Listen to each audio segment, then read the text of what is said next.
It's sort of a mixed bag. So the empirical studies are pretty strictly empirical. So we're not intervening or supporting people really much when they come through the experience. We give them an opportunity to talk about their feelings, what they're thinking, but we don't try to help them interpret what it is.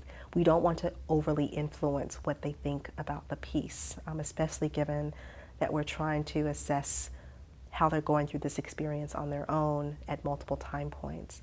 In one of the studies, however, it's also coupled with a class. So it's coupled with a decolonizing social work course that focuses on racism, oppression, power, and privilege. And half of the people who take that course also do the VR in addition to taking the class. So they have a whole semester with a trained facilitator to unpack and think about these different issues. And I've argued that that's the way to use a piece like this. It's not a standalone, go through it, come out of the headset, and now you've got it and you understand it. Of course not.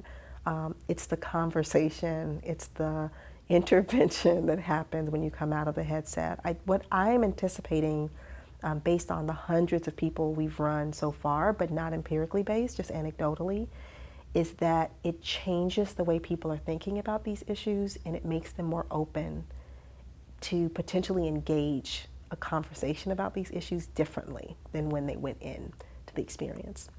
So at the Tribeca Film Festival, there's no data collection, there's no sit and talk with someone when you come out of the headset, but we did have people write on the walls when they came out of the experience, documenting their feelings.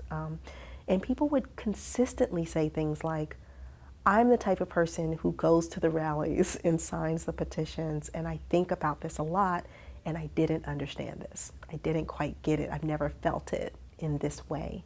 So there's a suggestion to us that people are opening up differently when they go through the virtual reality experience. But that also suggests to me that that can leave people feeling pretty vulnerable. People often come out feeling very emotional about the experience. And so we've struggled with, when we're at an event like a film festival where we can't sit and talk with you for 20 minutes or 30 minutes after you've come out, what do we do with people to help them process their feelings? So we consistently have people write on a wall, write in a journal to just sort of capture what their initial feelings are. And people pretty regularly send us messages afterwards and say, I'm still thinking about this, or I came across this article and I'm reading it in a different way now because of going through the VR.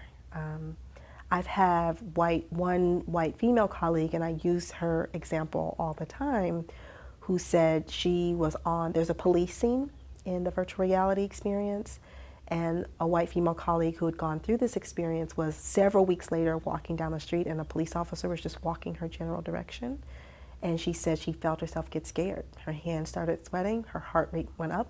The officer was not approaching her, just heading that general direction. And she said to me, I've never been afraid of the police. She has issues with policing, but she's never had fear of a police officer, and she attributed that to going through the virtual reality experience. So there's a lot for us to grapple with in terms of what do we want to do, what do we not necessarily want to do, where are our lines, our ethical lines, our moral lines, what do we want people to carry, what do we not want people to walk away with and carry.